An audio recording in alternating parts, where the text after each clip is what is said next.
After we got married, my husband's parent refused to acknowledge our wedding and said, "I'll never accept her as family." My husband looked uncomfortable but said nothing. I smiled, pulled out a set of papers, and said, "Perfect, because I just legally removed you from ours." Their smug expression vanished instantly. We were still in our wedding attire when it happened. I was standing in my in-laws' living room, the lace of my dress brushing against their spotless hardwood floors. The air was thick with tension, and the silence that followed their words felt like it could crush me. "I'll never accept her as family," my husband's mother, Margaret, said, her voice dripping with disdain. His father, Richard, nodded. "As far as we're concerned, this marriage never happened. She means nothing to us." I felt my husband's fingers tighten slightly in mine. I turned to look at him, hoping, praying, he would say something, anything to defend me. He hesitated. He shifted uncomfortably, glancing at his parents like a child caught between two fighting adults. But he said nothing. That was all I needed to see. I smiled, reached into my bag, and pulled out a set of documents I had been carrying for months. "Perfect," I said, setting them down on their pristine coffee table. "Because I just legally removed you from our lives." Margaret's smug expression vanished instantly. I should have seen this coming. I should have known this was how it would end. I met Daniel 5 years ago when we were both working in finance in New York. Our schedules were brutal, and our office was a pressure cooker, but we found comfort in each other. He was smart, kind, and genuinely funny in a way that made even the worst days feel lighter. I loved him. I still do. When we got engaged, I was over the moon. I thought his family would be happy for us. I thought they'd welcome me. I was wrong. From the moment I met them, I was nothing but an outsider. Margaret and Richard came from old money in Connecticut. They had a certain way of doing things, and anyone who didn't fit into their carefully curated world was dismissed. And I was not what they wanted for their son. I grew up in a middle-class family in Pittsburgh. My parents worked hard for everything we had, and while we never went without, we weren't wealthy. We didn't vacation in Europe every summer. We didn't have family connections to Ivy League universities.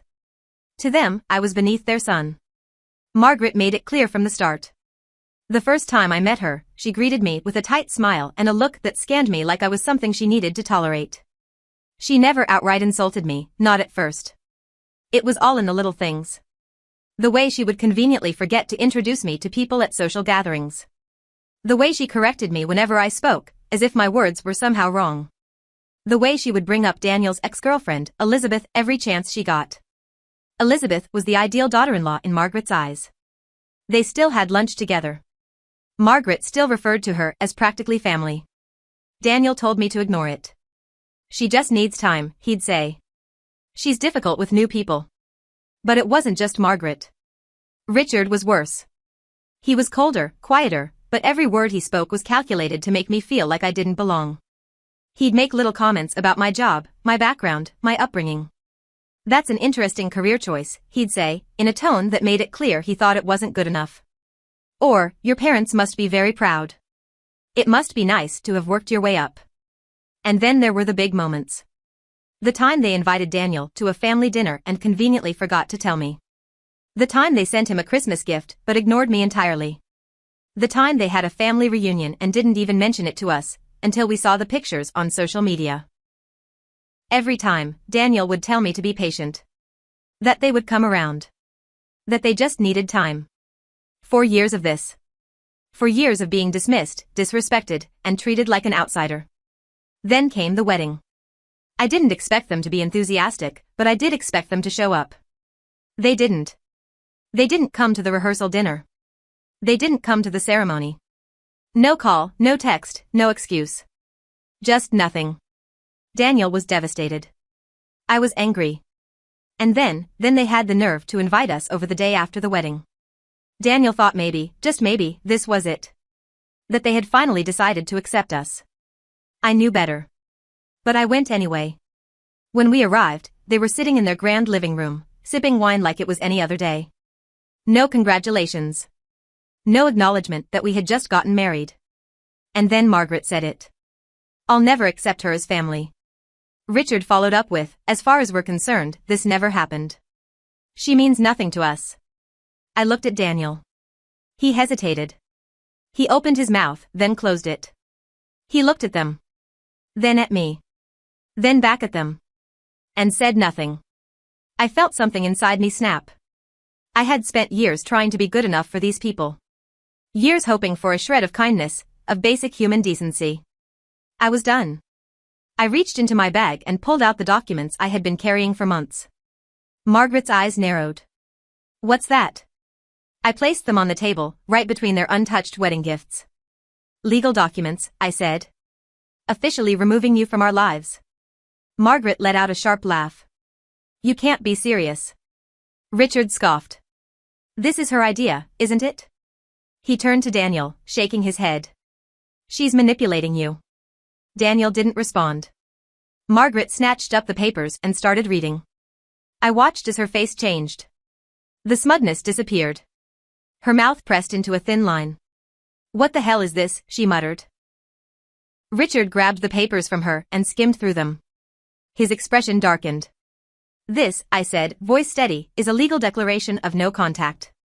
From this moment forward, you have no place in our lives. Silence. And then Margaret's face crumpled. Danny, she said, her voice suddenly softer. Sweetheart, you don't have to do this. We love you. Funny how quickly things changed. Richard was glaring at me, his jaw clenched so tightly I thought his teeth might break. You think you can just erase us, he growled. I met his gaze, unfazed. You erased me first. Margaret reached for Daniel's hand. Please. Don't let her do this. Daniel swallowed hard. His grip on my hand tightened. And then, for the first time in his life, he chose me. I think this is for the best, he said quietly. Margaret gasped like he had slapped her. Richard stood abruptly, his chair scraping against the floor. If you walk out that door, don't ever come back. Daniel hesitated. And then he turned toward me. My heart pounded. And then, Daniel turned to me. His parents were watching, waiting, their faces frozen in disbelief. His mother's hand was still stretched toward him, her fingers trembling slightly. His father stood rigid, his jaw tight. I could feel Daniel's hesitation. His grip on my hand tightened for a moment, then loosened. His eyes flickered between me and them, his breathing shallow. For a second, I thought he was going to waver. That he was going to turn back. Then, he took a deep breath and faced them. We're leaving. His mother's lips parted, like she was about to say something. But no words came out. His father wasn't so silent. If you walk out that door, don't ever come back, he said, his voice like steel. Daniel swallowed hard. And then we left. Neither of us spoke in the car. Daniel kept his hands on the wheel, eyes fixed on the road, his face blank. I sat beside him, watching the city lights blur past the window. My heart was still racing, adrenaline coursing through me. I had imagined this moment so many times. I thought it would feel like freedom. Like breaking chains. But instead, it felt heavy. Daniel had just cut off his family. No matter how toxic they had been, they were still his parents. And despite everything, part of me wondered if he would resent me for it. When we got home, he went straight to the bedroom without a word. I didn't follow. I gave him space, knowing that whatever was going on in his head, he had to work through it himself. But that night, he didn't hold me. And in the morning, he was gone. I woke up to an empty bed. Daniel's suit from last night was crumpled on the chair, his wedding ring on the nightstand. But he was nowhere to be found. Panic gripped me. I grabbed my phone and called him. No answer. I texted. Where are you? Nothing. By noon, I was pacing the apartment. Had he gone back to them? Had he changed his mind? It wasn't until late afternoon that he finally walked through the door. He looked exhausted. His tie was gone, his shirt wrinkled, dark circles under his eyes. He didn't say anything as he set his keys down on the counter. Where were you? I asked. He sighed. I just needed to think. I studied him, my chest tightening. You went to see them, didn't you? He didn't answer right away. Finally, he nodded. Yeah. My stomach dropped. What did they say? He let out a bitter laugh. The same thing they always do. That I'm making a mistake. That you've manipulated me. That I'm ruining my life. I clenched my fists. And what do you think? He looked at me then, his eyes filled with something I couldn't quite read. I don't know. The words hit me like a punch to the gut. The next few weeks were tense. Daniel was quieter. Distant. He still loved me, I knew that, but something had shifted. And then the messages started. First, it was his mother. Margaret, Daniel, I know you're upset. Please, just come home and talk. Margaret. We can fix this. You don't have to throw away your family. Then his father. Richard, you're being a fool. You'll regret this. Daniel ignored them. He barely looked at his phone anymore. But then, they changed tactics. They started reaching out to my family. My mother called me one afternoon, her voice tight with concern. His parents just called us. I nearly dropped my coffee. What? They told us you're ruining Daniel's life. That you've brainwashed him. They said, she hesitated. They said you forged those documents. I nearly choked. What? They're claiming you tricked him into signing. I could feel my blood boiling. This was a new low, even for them. They're desperate, I said, trying to steady my voice. They know they lost, so they're trying to make me look like the villain. My mother hesitated. Are you sure Daniel is really okay with all this? That question stung. Of course he is, I said quickly. He's the one who made the choice. But even as I said it, doubt started creeping in. I confronted Daniel that night. Your parents called my family. He was sitting on the couch, staring blankly at the TV. Yeah. I frowned. You knew? They called me, too. I inhaled sharply. And? He rubbed his face. I don't know, okay? They're still my parents. They don't act like it. He let out a bitter laugh. Yeah? And what about your parents? Are you seriously okay with them being dragged into this? My breath hitched. That's not the same. He stood up abruptly. Isn't it? We just cut them off, like they don't exist. Maybe they were horrible, but they raised me. I felt my chest tighten. What are you saying? He sighed, running a hand through his hair. I don't know if I can do this. The room spun. What? My voice came out barely above a whisper. I don't know if I can just pretend they don't exist. I felt the weight of his words press down on me. For the first time, I realized something terrifying. I had been so focused on cutting them off, on making a clean break, that I never considered what that meant for him. I thought we were on the same page. But maybe, just maybe, I had lost him, too. Daniel stood there, rubbing his face, his breathing uneven. I don't know if I can do this. His words echoed in my head, over and over, until they felt like a hammer pounding against my skull. What do you mean? I asked, trying to keep my voice steady. He exhaled sharply. I mean, I don't know if cutting them off completely was the right thing to do. Something inside me twisted. Daniel, they didn't even come to our wedding. They told you to your face that I don't matter. They went behind our backs and tried to turn my own family against me. What part of that is okay to you? He flinched. I'm not saying it's okay. Then what are you saying? He hesitated. They're still my parents. I stared at him, my stomach sinking. So, what? My voice was quiet now, a dangerous kind of calm. You want to go back to them? I don't know, he muttered, shaking his head. I just need time to think. Time. After everything we'd been through, after all the hell his parents had put me through, he needed time. I didn't say another word. I just turned and walked to the bedroom, slamming the door behind me. I didn't sleep that night. For the next few days, Daniel was distant. He went to work, came home, ate dinner, and barely spoke. I told myself he just needed space. That he'd come back to me. That we'd figure this out. But then, I saw the message. It was a Saturday morning. Daniel was in the shower, and his phone buzzed on the nightstand. I wouldn't have checked it. I never did. But something told me to look. I picked up his phone. It was unlocked. And right there, at the top of his messages, was a text from Margaret. Margaret, thank you for coming to see us yesterday. We know this is hard on you. You'll always be our son. My heart stopped. Yesterday. He had gone back to them. And he hadn't told me. I scrolled up. The messages had been wiped clean, except for that one. I stood there, staring at the screen, my whole body trembling. When Daniel walked out of the bathroom, towel around his waist, he froze the moment he saw me holding his phone. I looked up at him, my hands shaking. You went to see them? His face paled. It's not what you think. Oh, really? My voice was sharp, cold. Because it looks like you went behind my back to see the people who have done nothing but disrespect me. He ran a hand through his wet hair, sighing. I just needed to talk to them. And you didn't think to tell me?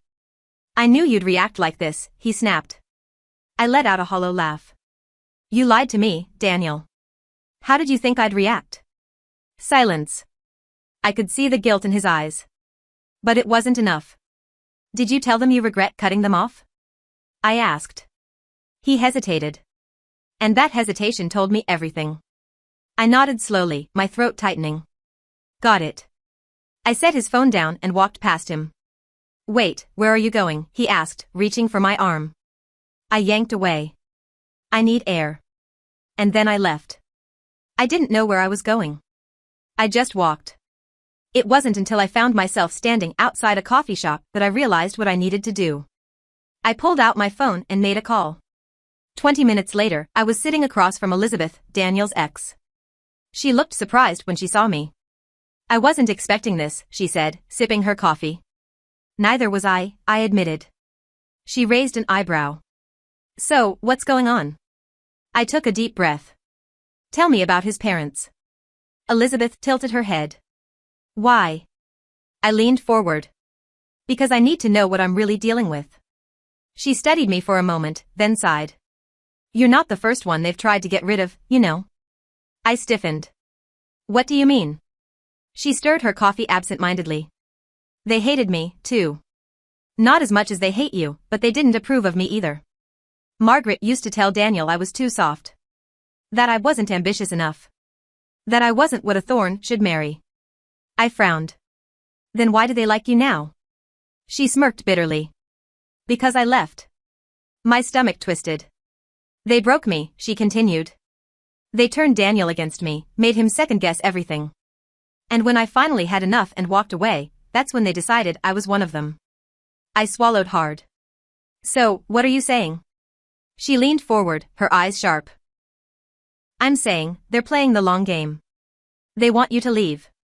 They're getting in his head, making him doubt you, waiting for you to break. I felt my chest tighten. They won't stop, she said. They'll push until you're gone. And when you finally give up, when you finally walk away? That's when they'll pull him back in. I exhaled shakily. I had thought cutting them off would be the end of this. But now, I realized. It was only the beginning. When I got home, Daniel was sitting at the kitchen table, staring at his phone. He looked up when I walked in, relief flooding his face. I was getting worried, he said, standing up. Where did you go? I dropped my purse on the counter. I had coffee with Elizabeth. He froze. What? I crossed my arms. She told me everything.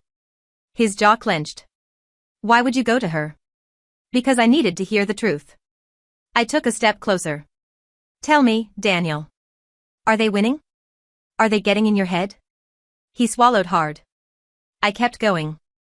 Are you waiting for me to walk away, so you don't have to be the one to make the choice? His eyes flashed with something, guilt, anger, fear. I don't want to lose you, he whispered. I stared at him. Then prove it. Silence stretched between us. And for the first time, I didn't know if he would. The silence stretched between us, thick and suffocating. Daniel wouldn't meet my eyes. His hands were clenched at his sides, his breathing uneven. I could see it, the war raging inside him. He wanted to be on my side. He wanted to stand by me. But he was still tethered to them. Daniel, I said softly, I need to hear you say it. Are they getting in your head? He swallowed hard. I don't know. I exhaled sharply, my chest tightening. You don't know? His voice wavered. I love you. But they're my parents. I took a shaky breath, my fingers curling into fists. Do you know what Elizabeth told me? His eyes flicked up to mine, guarded. She said they did this to her, too. They made her question everything, made her feel like she wasn't enough, made you doubt her. I stepped closer. And when she finally left, when she walked away, that's when they accepted her. He flinched. Is that what you're waiting for? My voice was barely a whisper. For me to leave? No, he said immediately. Too fast. But the hesitation before had already answered my question. I felt something inside me crack. I nodded slowly, my throat tight. I get it now. Daniel's eyes widened. No, wait, I stepped back. You're not actually choosing me. You're just waiting for me to give up first. I'm not, he insisted, his voice rising. He ran a hand through his hair, his breathing shaky. It's not that simple. It is that simple, I shot back. It's me or them. And you're too much of a coward to say it out loud. His face twisted in pain. That's not fair. I let out a bitter laugh. Fair? I shook my head. Fair would have been them treating me like a human being from the start. Fair would have been you standing up for me years ago, instead of making me fight this alone. He opened his mouth to speak, but I held up a hand. No. I'm done. My voice was sharp, unwavering. You need to make a choice, Daniel. And you need to do it right now. His face paled. You're giving me an ultimatum? I stared at him. I'm giving you a reality check. Silence. He looked at me, really looked at me, and I saw something break in his expression. He knew. He knew that no matter what happened next, everything was about to change. I don't know how long we stood there, frozen in the middle of our kitchen. Then, his phone buzzed. We both looked at it at the same time. Margaret. A simple message popped up on the screen. Margaret, we're waiting. Come home. The air in the room shifted. Something inside me snapped. I grabbed his phone and threw it against the wall. Daniel jumped as the screen shattered, the sound sharp in the tense silence. What the hell, he shouted. She is manipulating you, I snapped. And you're letting her. His face was red now, anger rising to meet mine. You can't just, no, I cut in. You don't get to be angry right now. I pointed to the broken phone. That's nothing compared to what they've done to us. To me. He pressed his lips together, his chest rising and falling rapidly. Then, his expression twisted. You've been pushing me this whole time. His voice was raw, shaking. You wanted me to cut off my family. Do you know how hard that is? I stared at him. They're not family, Daniel. Family doesn't do what they've done. His hands clenched at his sides. You don't get it. I laughed, sharp and bitter. Oh, I get it just fine. Something in him snapped. You never even tried to understand what this is like for me. I sucked in a breath. I had fought for us. I had endured years of their abuse, waiting for him to see it, to stop it. And now? Now he was blaming me? My voice was quiet, but firm. I have tried so hard to be enough for you. But no matter what I do, no matter what I suffer through, it's never enough. Because you will always let them win. He swallowed hard. That's not true. I shook my head. It is. Silence. Then, I said the words that sealed everything. I think you want me to leave. His face crumpled. No, you may not realize it yet, I whispered, my eyes burning, but deep down, you do. He took a shaky step forward. I love you. I exhaled sharply. Not enough. I packed a bag that night. Daniel sat on the couch, his head in his hands, saying nothing. He didn't stop me. He didn't fight for me. And that told me everything.